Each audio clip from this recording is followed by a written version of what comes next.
Good morning, good afternoon, and good evening, everyone, and welcome to The Best Brands Are Brave, the power of storytelling with Beth Doane. My name is Colin Mahan, and I'm a program manager at the NASDAQ Entrepreneurial Center. For those of you who may not know, this is your first time joining us. The NASDAQ Center is a nonprofit dedicated to enabling entrepreneurs from all over the world to realize their maximum potentials and grow. As you may have seen in the chat, the NASDAQ Entrepreneurial Center, along with our partner Mentor Club, launched a free mentor matching platform for entrepreneurs called Mentor Makers. Create your own advisory board to guide and inspire you with in-the-moment mentorship from topic experts and professionals dedicated to providing exceptional mentorship to entrepreneurs across all races, industries, and geographies. Find or become a mentor today by using the link in the chat. Mentorship matters to all entrepreneurs. Their success is dependent on it. Quick housekeeping item, we're going to open up for live Q&A at the end of the event, so please submit your questions in the Q&A function at the bottom of your screen throughout the presentation. We hope to get to all of them, and we will try our best to.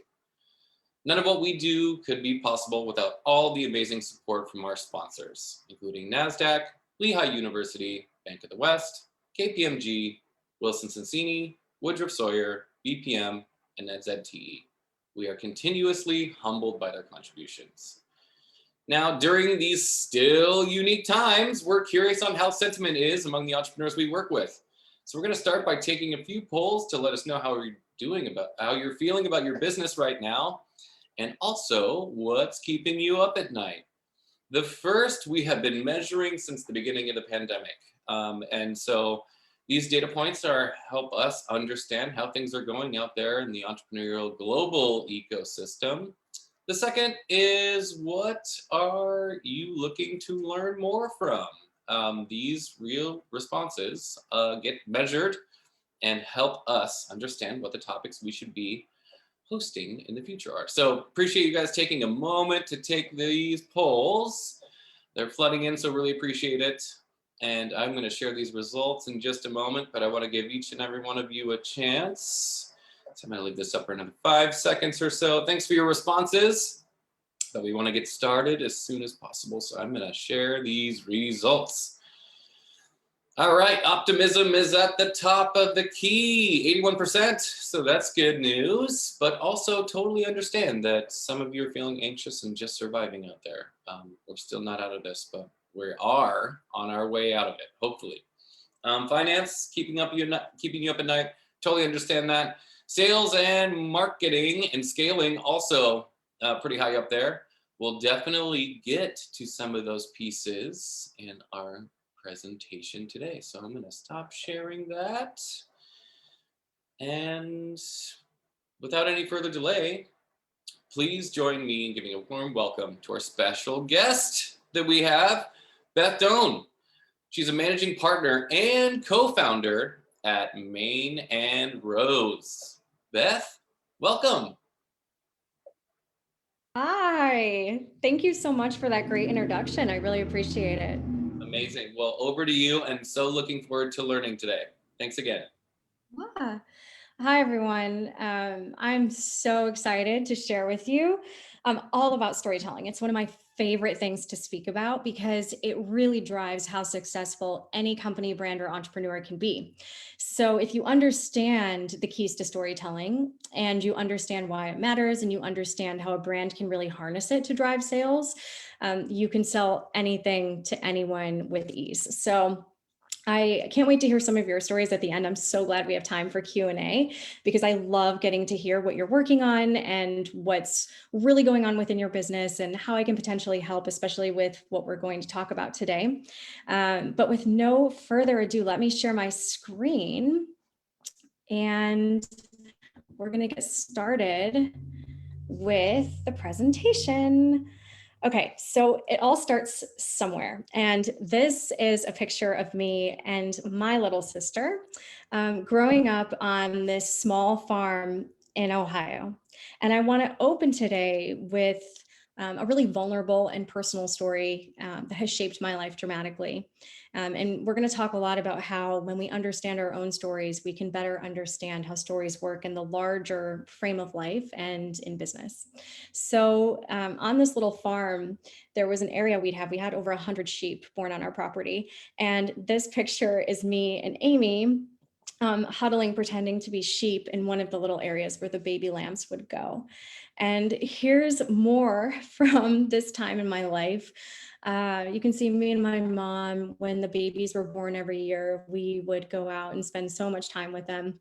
You can see me walking my sheep around the yard like most people would walk a dog. And every year before winter came, we would have what's called hay day.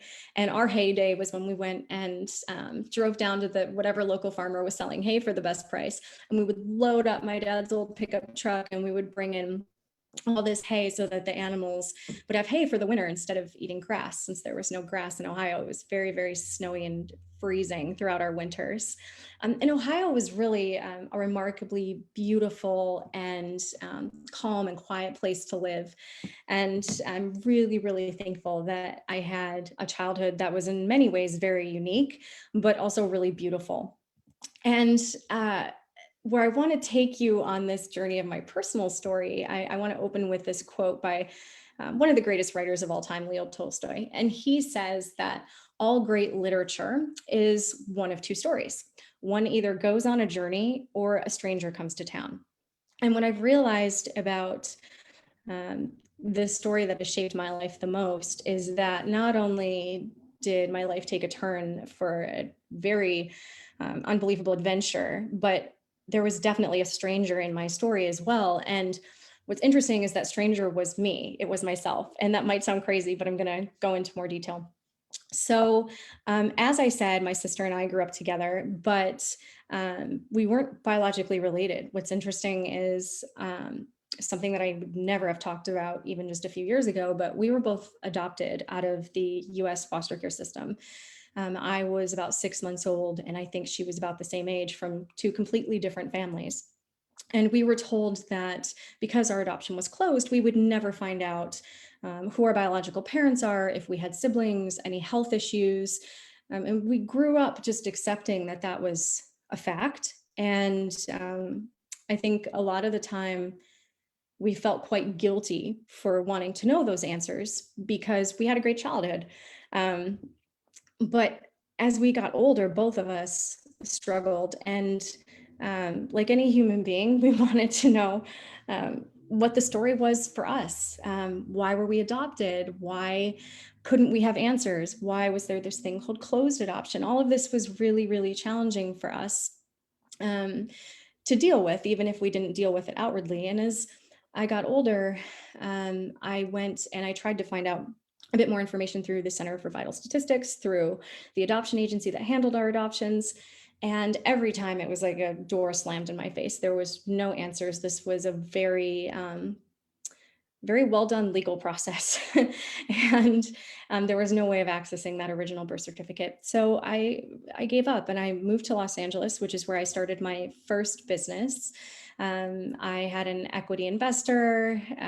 It was before the days of Shark Tank. So I didn't even understand at that time what it meant to have investments. You know, the process in which that came about was very interesting. And I think it was amazing that I ended up with that first company, and it really set the trajectory for my entire career. But I will say this, that first company in many ways failed. And again, it was something like what I'm talking to you about now, being adopted, that I wanted to hide for so long. And yet, when we share the truth, whatever that truth is, whether it's a business failing or some of the hardest things we go through in life, that's where people lean in. That's the stories that grip us and compel us to be drawn to a person or a thing. So I'm telling you all this for a reason. So back to my story.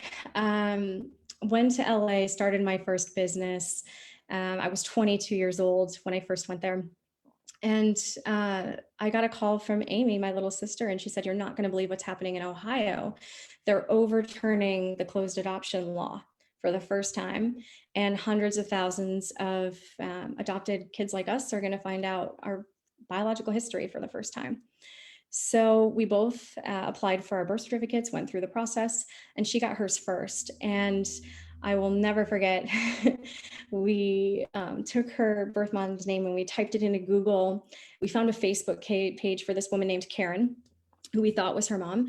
And being that I've always been a writer, and a huge part of my career has been around writing, I said, look, I'll help. I'll write this first note to Karen. And I just simply said, if you gave up a baby for adoption in 1985, I think I might be your daughter. And, I understand if you don't want to meet me, but if you do, that'd be great. And then we hit send, and Amy and I were like waiting, and then ... came up. We could see her typing, and she said, I've waited for this day my whole life. I never thought that it'd be possible for us to connect. I'm so thankful that you reached out. It's like a circle that's broken has now been made complete. And so they met, and they're still close to this day. And my birth certificate came much later. Just the way the process worked, it took longer. And I remember I was in LA, my hands were shaking, and I opened it, and I was so excited to do the same process. So I thought, okay, I can write my own thing. I'm going to email this woman whose name was on it. And the woman's name was Amy. So I was so excited that she shared the same name as my little sister. But the only thing that came up when I Googled her name was a woman who died. There was a death certificate, was the first thing I saw. And it said that she died in LA the same year that I had decided I wanted to move there. And I didn't know what else to do. So I did what people do on TV when they're trying to find someone. I started Googling private investigators. And I found a PI who was willing to work with me. And she, within an hour, said, I have found your birth mother and some of your other family. And so she confirmed that the woman in LA had died, and she had died just down the street from me. And that woman was my mom. And she said, I apologize. This isn't the news that you wanted to hear, but she was looking for you when she passed away. And she said, you have a sister who's living down the street from you. You have family members scattered all over. And the story just unfolded and unfolded, and it completely changed my life. And it took me a long time to process the other chain of events that came from that initial evolution of a story I thought I would never have. And interestingly enough, she came from quite a wealthy family, but had suffered severe mental health issues, a lot of addiction. And when she died, she was homeless. And so as I unpacked all these different pieces of what really is part of my personal history, I was forced to deal with a ton, especially when I went on to find who my biological father was, and realized that he had been incarcerated a lot of his adult life, also struggled with addiction and very severe mental health issues. And bit by bit, I became very involved in understanding a lot about psychology. I never thought I would have to understand a lot about mental health, a lot about family dynamics, and a lot about trauma and how trauma impacts us and can lead to mental health issues throughout our lives, and what that looks like and what that means.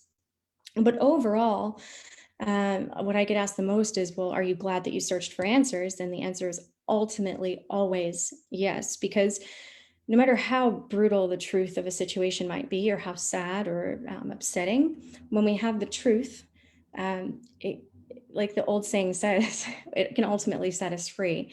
And it's up to us what we do with the truth. And I think, again, every single one of us has a story that's waiting to be bravely told, whatever it is. A lot of people think, oh, my life is mundane and nothing's ever happened that's worth, really talking about. And that's so untrue. There's no such thing as a life that's mundane, or a life that's not filled with interesting, amazing things that occur and unfold. It's how we choose to look at it and how we choose to view things. And so this next quote, a friend of mine actually helped the Dalai Lama write the Book of Joy. And this was a quote that stuck with me that the Dalai Lama said, being a refugee himself. He said, wherever you have friends, that's your country. Wherever you receive love, that can be your home. And whoever gives you love can be a parent. And I adopted this as my mantra. And I hope it can touch some of you as well, because I know a lot of people have a lot of issues surrounding family and can hopefully relate to different elements of this. But really, in a nutshell, being able to take what I've been through in my life and look at it through a certain lens and process it and digest it has helped me be a far better entrepreneur, to really understand what drives me as a person. And that's why I'm telling you this, because each one of you, when you look within yourself and understand your own story, can better understand how storytelling can drive your business forward in ways that you'd never imagine as well. Our stories matter. They matter so profoundly. And I think the more we dive into this today, the more you'll see that. Because every time we share a story that is typically a story that's vulnerable, that's profound in whatever capacity, that those are the things that bond us together. That's how we share our humanity. And storytelling is one of the oldest ways of relating to each other. It's been around forever. We don't do it as much around campfires anymore, but it's still what bonds us and gives us our humanity. And it also reminds us that we're never alone. And when it comes to talking about products and why we're drawn to things and why we stick with a brand and build brand loyalty, it all comes down to the fact that we don't want to feel alone. Because historically, if we're alone, that equals death. We cannot survive without the structural integrity of the tribe around us. And our brains have not evolved far enough yet to understand that that's not true. We can survive quite well on our own in this day and age, but we can't thrive well on our own. That is still going to be eternally true. So our stories do remind us that we are never alone, and all the best products and brands do the same thing.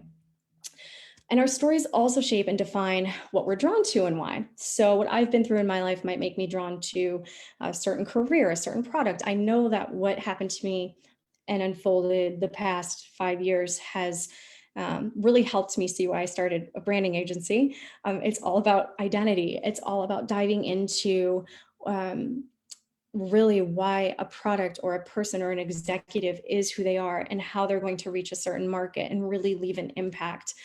So I can see now why I'm drawn to certain things and what makes me brilliant at it. It's actually because of what I've been through. I have that specific lens with which I see things, and each and every one of you are going to have some specific bit of brilliance in you that's going to make you perfect for the type of business that you're trying to build, whatever that business may be. So it's really about, again, looking within to see what you can give without every step of the way. And again, if we learn that, you can build anything, you can sell anything, but it all starts with story. It all starts with a great story. So the best brands are built on great stories, shared in brave ways. And I'm going to tell you a little bit about my work on the agency side, so that you can see how throughout my career, we're using story to help build really iconic brands. So Main and Rose is an agency that I co-founded and run for the past 7 years with my business partner, Kelly. And some of our clients are here. I mean, they range from big brands to smaller brands. And we're really known for our design approach, which uses a ton of psychology and a ton of storytelling. So these are just some of the brands that we've worked with. And I want to get down to what branding really is for all of you. So its values, its mission, its purpose, and its identity. The identity component being, I think, the most important. You know, who are you and why are you here? And those are the biggest questions I urge you to ask yourself every single day. And to remember that your brand is a story unfolding across all consumer touchpoints. So let's look at some brands that have built themselves in incredibly brave ways, starting with Airbnb. This is one of my favorite examples of storytelling when it comes to brands. So what they did that I thought is really amazing is, when you talk about bravery, you're going up against the entire hospitality industry with a concept that when it first came out sounded absolutely nuts. You're going to go stay in a stranger's house versus getting a hotel. So why would someone be drawn to do that? Why does that even make sense? But they were brave enough to look beyond that and say, no, we're going to redefine travel in a way. And instead of shoving that down people's throats as their story, what they realized right away was that when people choose to use their business, the stories come. So that it's not about telling the company story, it's about letting the people that use the brand become, in essence, the brand ambassadors. So the story is unfolded from within the user experience of the brand, which is really unique and really interesting. And over the years, Airbnb has done a really phenomenal job of encouraging their user base to share their stories. And again, when it launched, I think people, like other brands that have really transformed society and how we live, everything from Uber, which we'll talk about in a second, to Airbnb, it's about really being able to see the future in a way that other people can't, and to pioneer it, and to say, no, this is going to work, and here's how it's going to work. And you can see this as the ad. It's like, live there, even if it's just for a night. And the whole ad tells a story. It gives you that feeling that you can have something. You can live your fantasies through this brand, and this brand is behind it. Now, interestingly enough, from a brand perspective, I don't know if you all remember when they did their logo change, there was absolute uproar. The old Airbnb logo is very different than the one that you see on this slide. So that's very interesting from a brand perspective, and something that we could spend a lot of time talking about. And we'll get to a little bit more when we go over color psychology and color theory. But yeah, their logo did not land well with a lot of people. The other one that's so obvious, but I had to put in here because it's so relevant and it's so recent, is Nike, of course.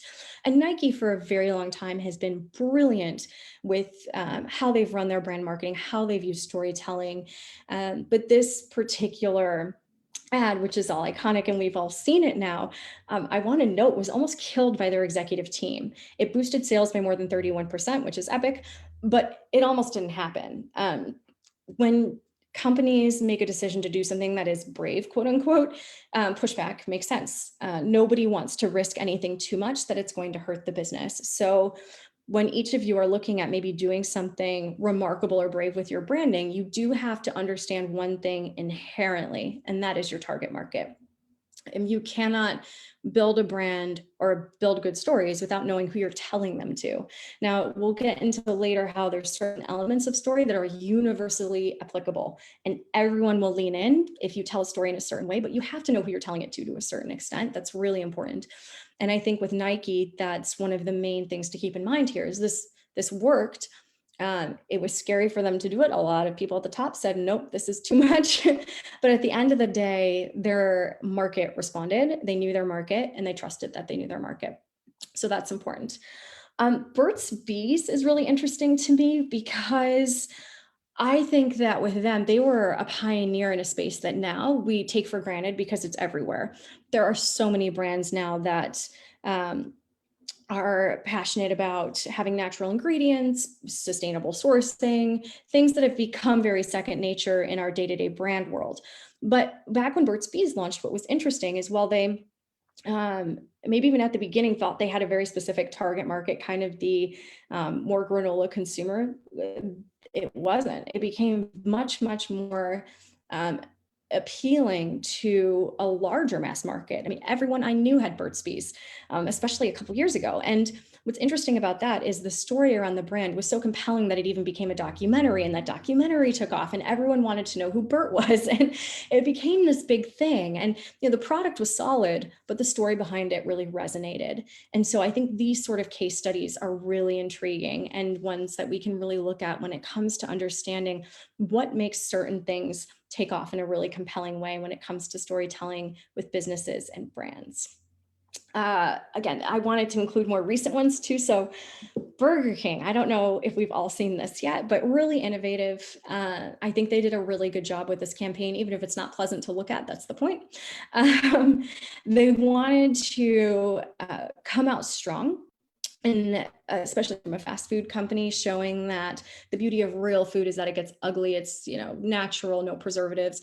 And again, this could be seen as a bit brave in terms of marketing, especially because they're risking the fact that it's like, okay, but it's still fast food. We're not eating something inherently really good for us. So it's an interesting line that they walked, but it did really, really well because it captured people's attention, and it got people thinking about the story of, okay, what else is in my food? Or like, Burger King taking a stance. And there's something to be said that we see in the advertising world for the fact that is any press bad press, right? Like, this got a lot of attention. So it really propelled Burger King forward in quite a positive way for them taking this sort of unique approach to their marketing and being a little brave with it. Uber. So really what I want to say about Uber is, and this is a company that, has been up and down, but what is remarkable and what they will be forever known for is the fact that if 10 years ago someone had said, yeah, there's going to be a company and you're going to get in a car with a stranger, much like Airbnb, you're going to stay in someone that you've never met, you're going to stay in their house. And it's so foreign as a concept prior to these companies pioneering these new ways of us really altering our entire lifestyles. So they reimagined transportation and food delivery. So when it comes to the storytelling around this, they had to be brave in numerous ways, and it didn't always go right. I think we're going to talk in a little bit about company culture and the issues that are inherent there as with a company like Uber. They really, really struggled. But at the end of the day, they pioneered something. I would say Airbnb, if we're comparing two brands, with storytelling, it had a much more remarkable approach in how they went about that and really getting their users, the people who fell in love with the brand, to tell the story for them. That's unique and really worth noting.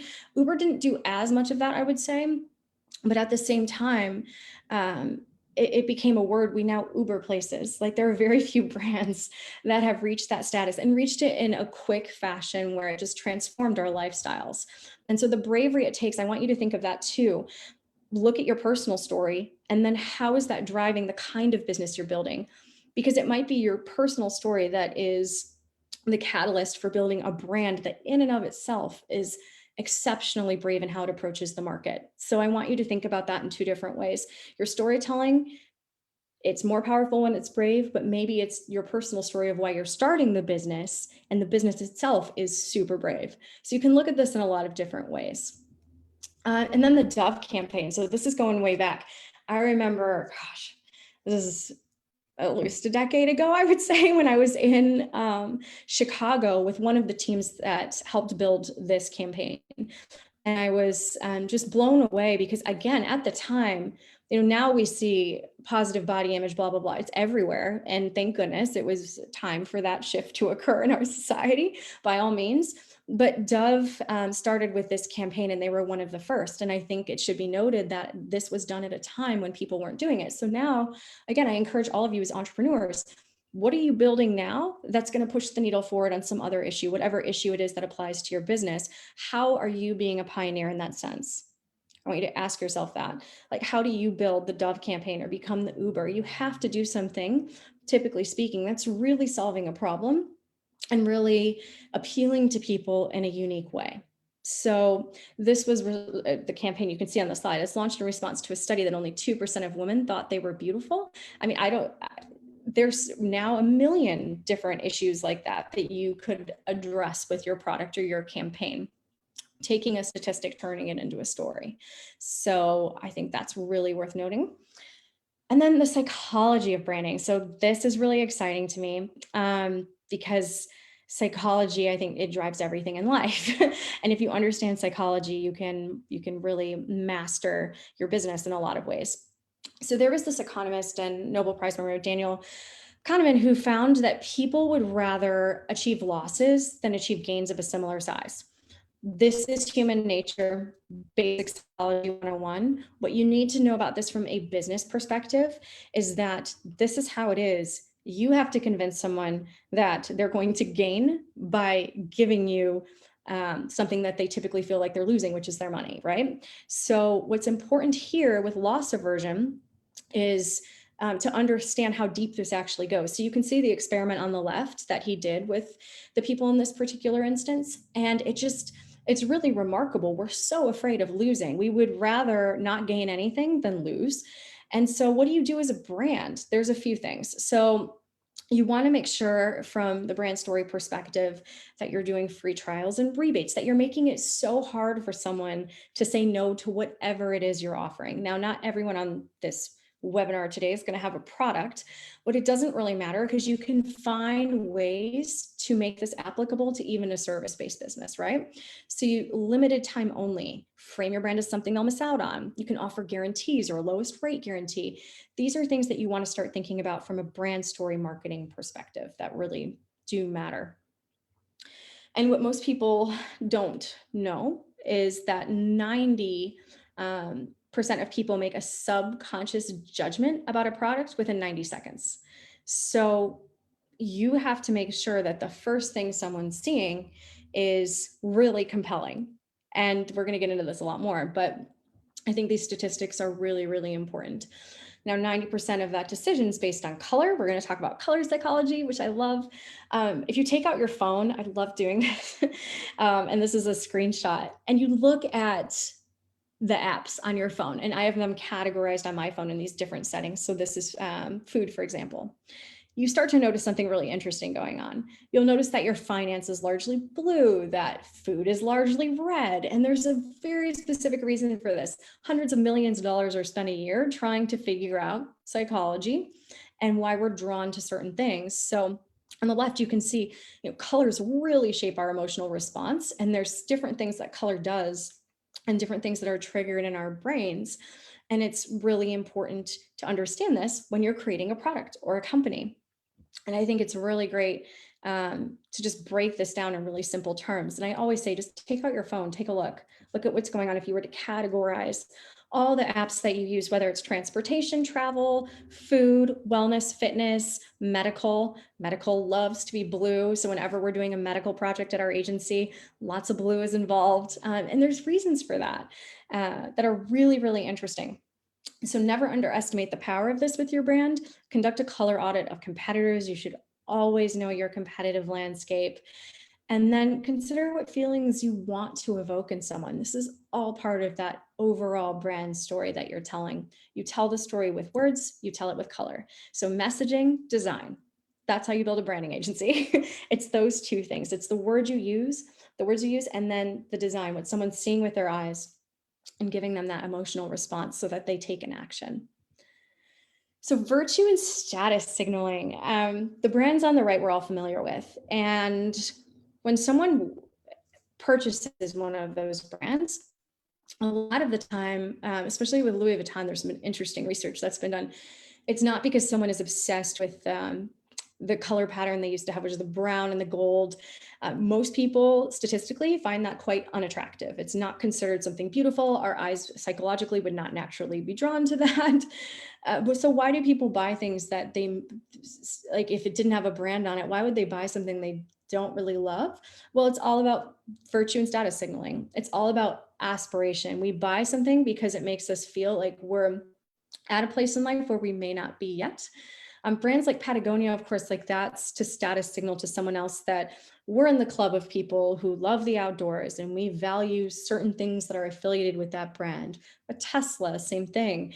In a different way. Like these are all things to start thinking about. And aspiration is not just about owning something, but about what we aspire to own, which I mentioned just a second ago. And I think it's really important with whatever you're selling as entrepreneurs, that you understand that, most consumers, especially in the luxury sector, most of those brands are driven by accessory sales, things that are expensive, but not the most expensive thing. People want to own a piece of it to aspire to being able to own much more, but really they're probably only going to ever buy the sunglasses or the handbag.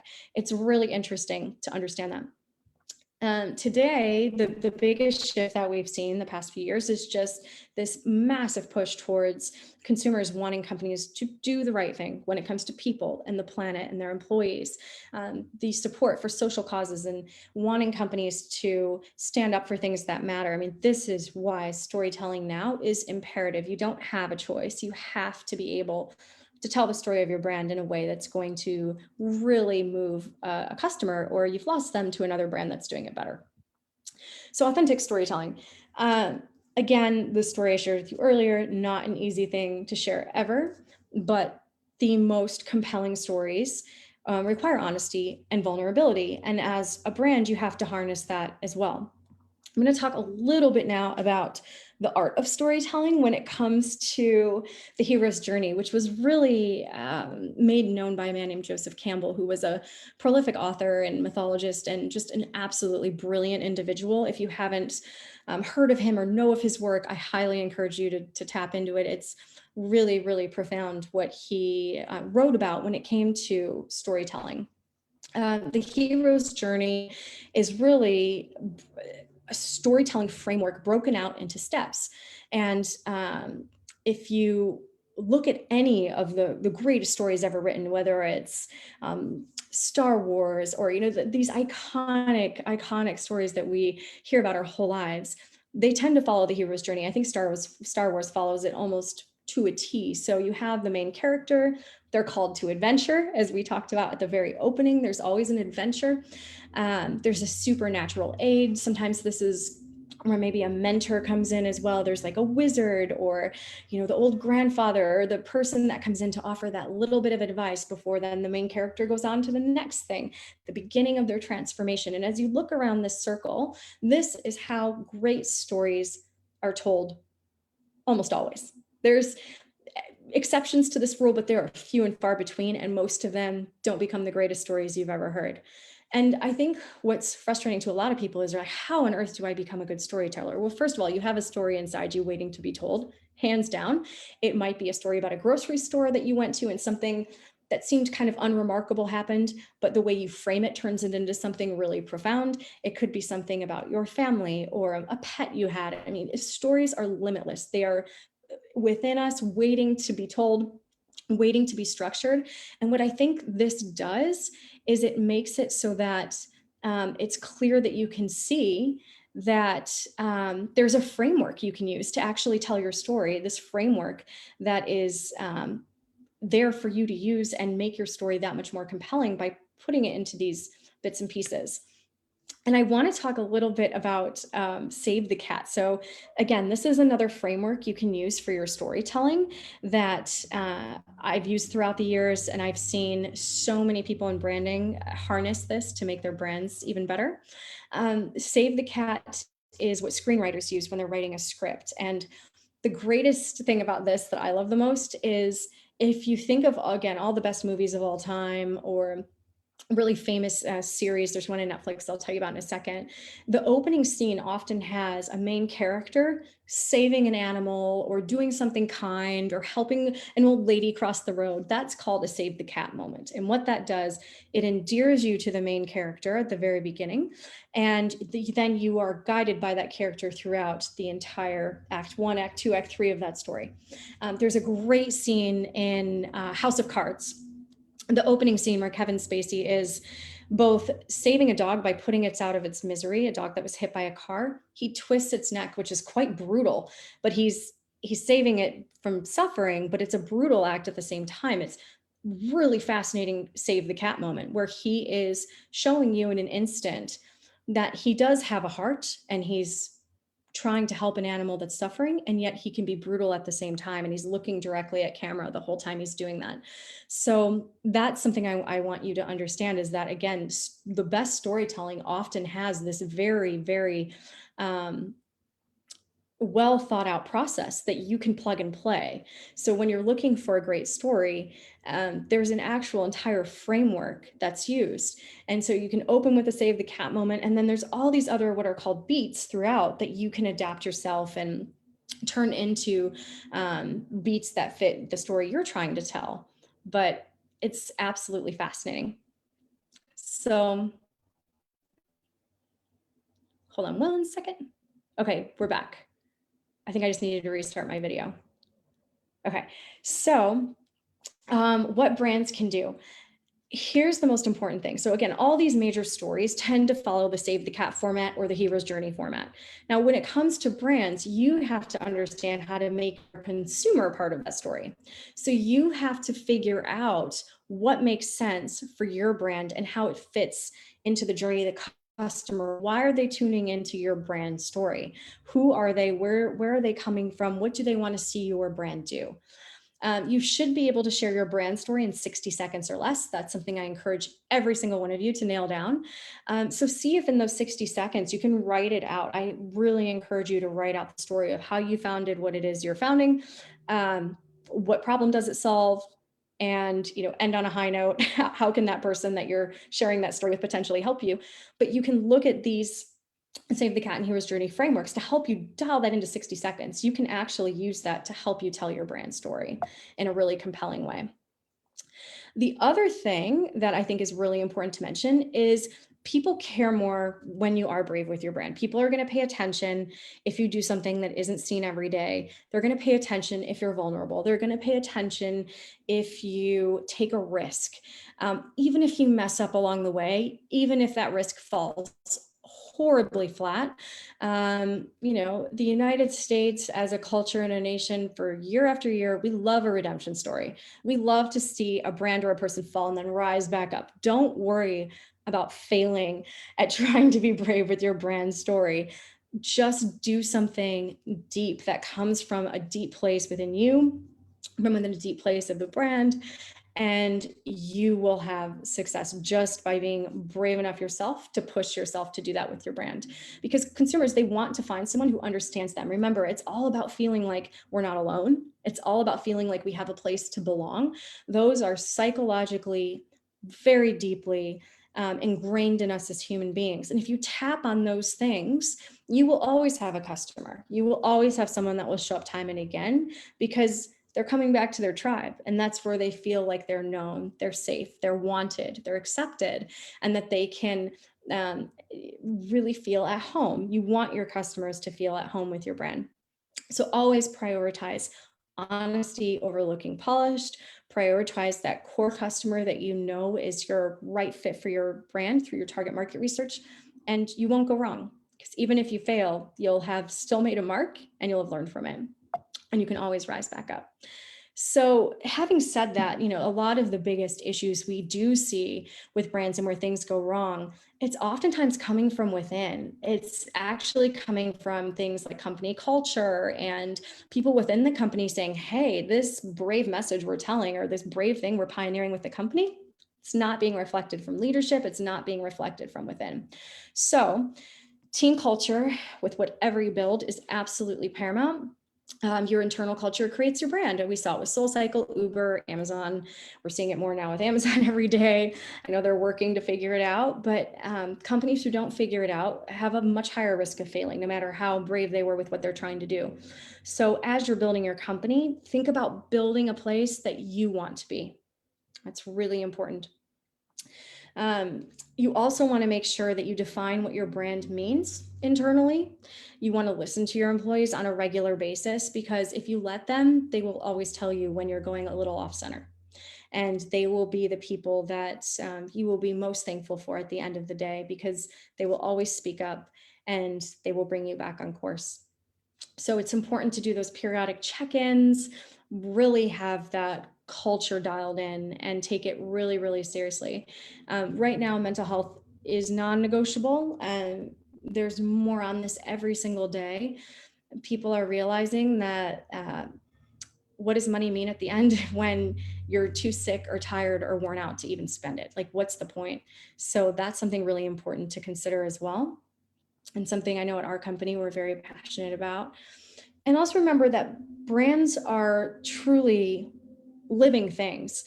The brand that you start out with today is not the brand necessarily that you're going to have in a year. The company you start out building today might not be the company you have in a year. I've had numerous companies over the years and could have never predicted what was going to succeed or fail. There are certain things now that I've just learned through trial and error, but as you're building the thing that you really want to create, I think the biggest thing is to be agile, to be okay with change, to, if something's not working, be willing to throw it all away and start over. And those things are not easy. I know it sounds easy to say it, but really, really hard things to do. And I get that. And also make sure that whatever you're doing, you have things like core values, and that those core values are sprung from your story, and that your whole team is on board with them, that everyone is living and breathing them. We could do a whole nother workshop on core values and how to make them so the whole team is excited about them. But there's a ton of information out there on how to do that as well. And really what I want to just leave you with is this idea that story is what drives success with branding, and the best brands in the world harness stories really bravely. So with that, I'm going to turn it over to Q&A. I know I was speaking quickly and there was a ton of information there. I could go on forever about this, so I'd love to take some of your questions. Amazing. And let me just start by saying, whoa! I was really, no, I love it. I love it. Thank you for bravely sharing your story. Of course. And thank you for sharing some of your expertise. Yeah.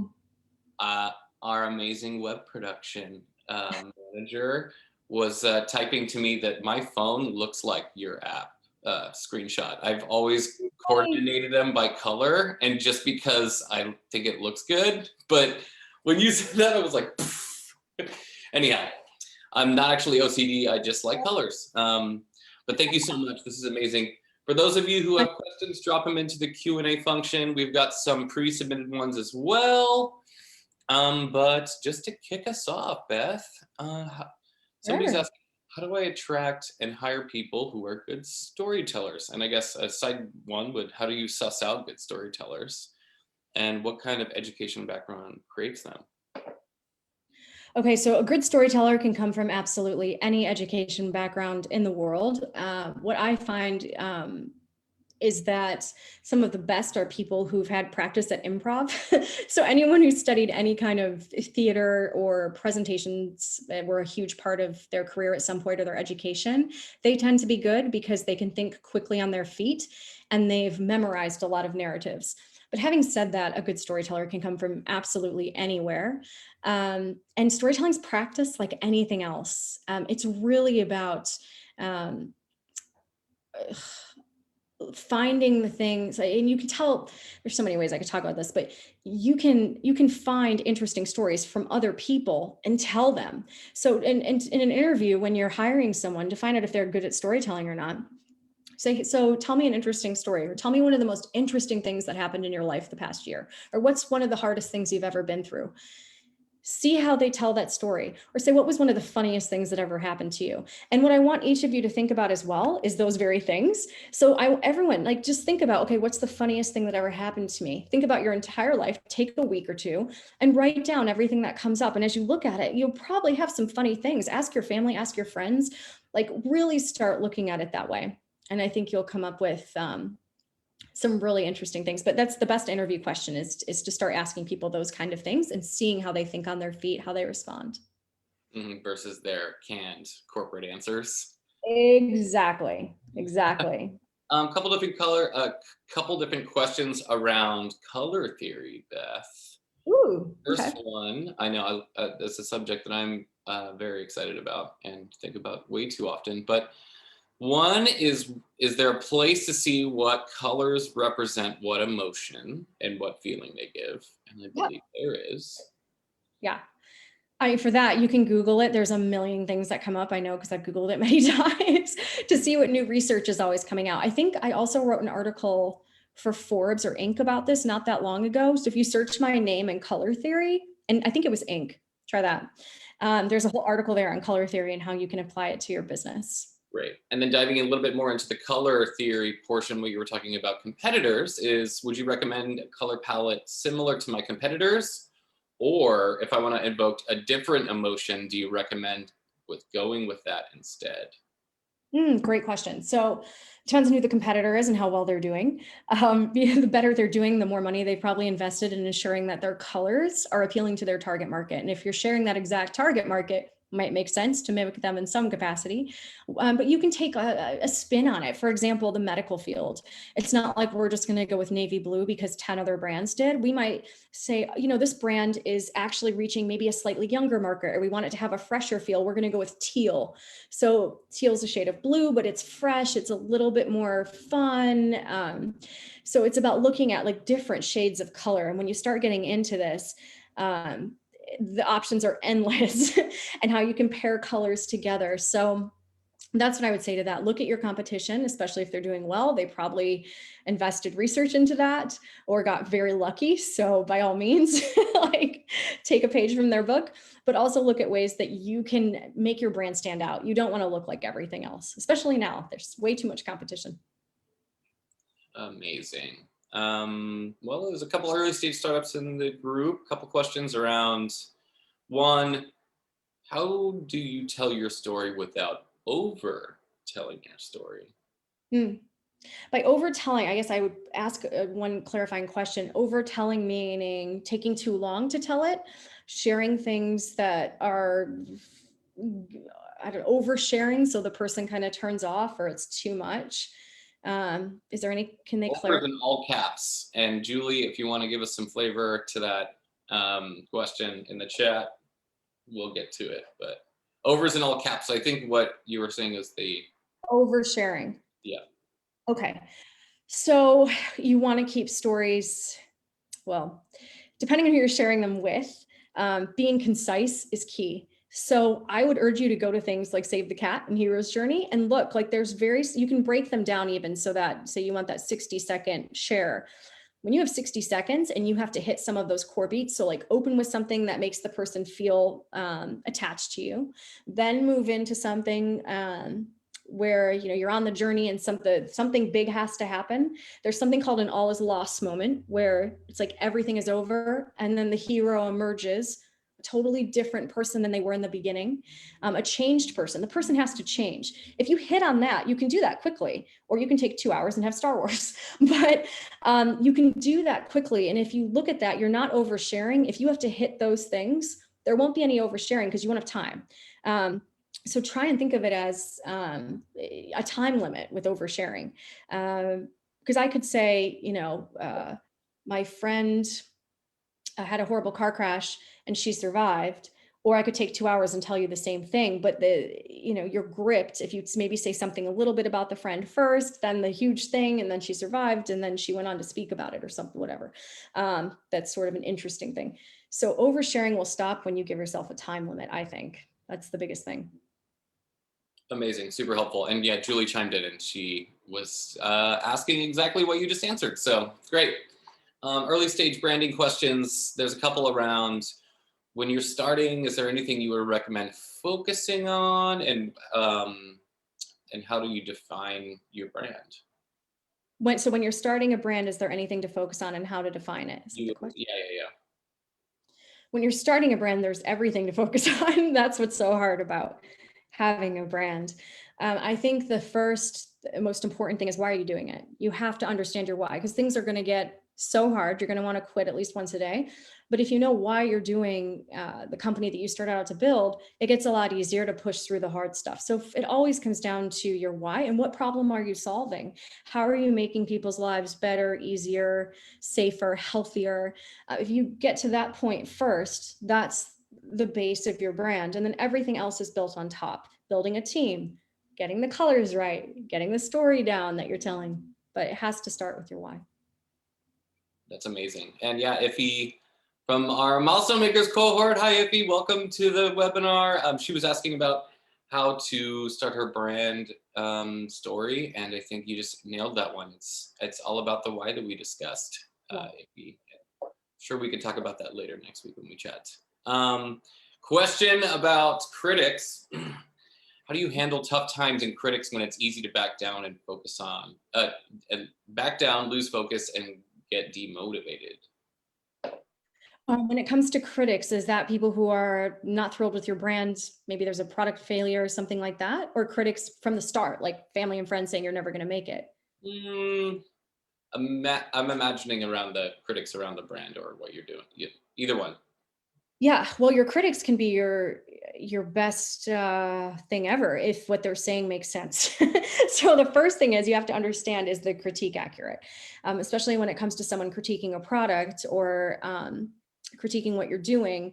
What can you learn from that? Is there anything valuable there? If not, it's about being able to, again, psychologically understand that everything in your life comes down to time. You have only a certain amount of time on earth. You have only a certain amount of time in a day. Are you going to waste your energy listening to something that's taking you back or pushing yourself forward?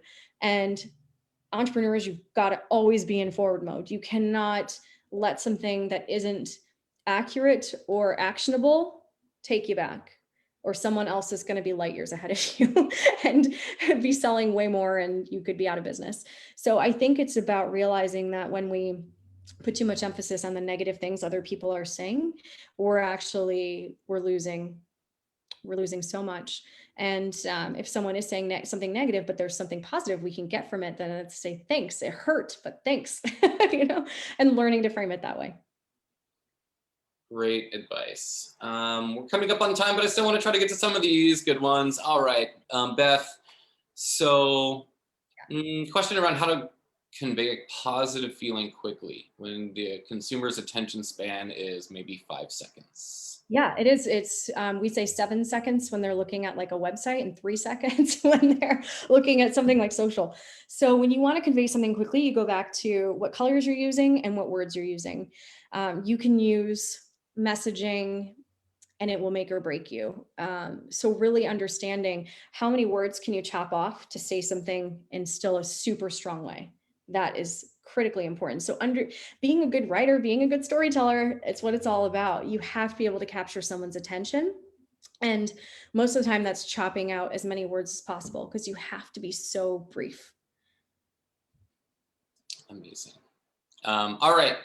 Well, I wanted to give you the chance to give your number one takeaway before we let everybody roll out and apply some of this stuff. So, Beth, what's the one thing that you want everyone in our audience today to take away? I think the biggest thing to take away from this is, first, as an entrepreneur, don't be discouraged. Sometimes your biggest failure in business is just a step in a way better direction. And even look at failure as a way to tell your ultimate story.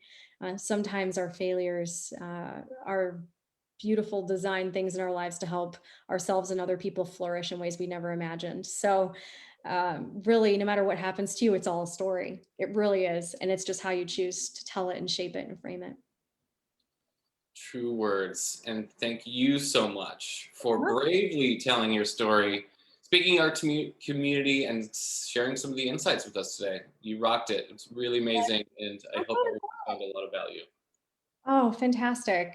Awesome.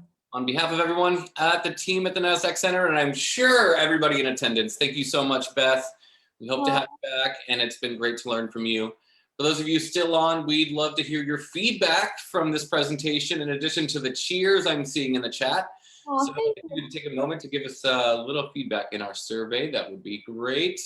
We have some finance-related events coming up. So this Thursday, we've got Venture Finance Trends with Wilson Sensini and some special guests. So for those of you who are looking to learn more about finance and what's keeping you up at night, check that one out. And also Friday, we've got Learn the Lost Art of Connecting with Susan McPherson, who's going to talk about how we can continue to make connections in Zoomland.